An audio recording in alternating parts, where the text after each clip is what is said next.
In today's video, I'm going to teach you how to change the scale on an Excel graph. Changing the scale of a chart is a quick way to make your data easier to read.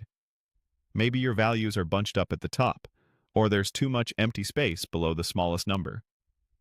By adjusting the scale, you control what minimum and maximum values the axis uses, so the story your chart tells is clearer and more accurate. Start by selecting the axis you want to change. This is usually the vertical axis on the left for most column or line charts, but you can also adjust the horizontal axis if that's where your values live. Click directly on the axis labels so it's clearly selected. If nothing happens, double-click the axis to bring up the formatting pane. If you still don't see options, make sure you actually clicked the axis and not the plot area or the data series. Once the axis is selected, look to the right side of Excel for the Format Axis panel. This panel appears automatically when an axis is selected. In that panel, choose Axis Options. It's the section with the bar's icon, and it controls how the axis behaves.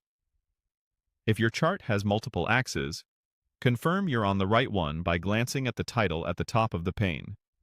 It should say something like Vertical, Value, Axis, or Horizontal, Value, Axis.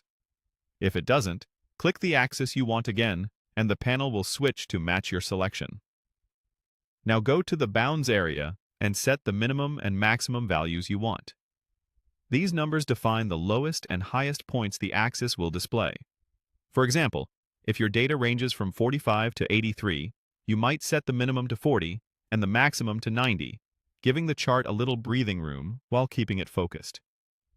If your data includes negative values, make sure the minimum dips below 0. You can use whole numbers or decimals, depending on what fits your data best. After typing a value, press Enter, and watch how the chart immediately resizes. If the chart looks too compressed or too stretched, tweak the bounds again until the data looks balanced. And if you ever need to revert to the default scaling, return to the same bounds section and set the limits back to automatic. That's all there is to it. Click the axis, open Axis Options on the right, and set the minimum and maximum bounds that make your data clearest. Repeat the same process for the other axis if needed, and when you're happy with the view, you're done.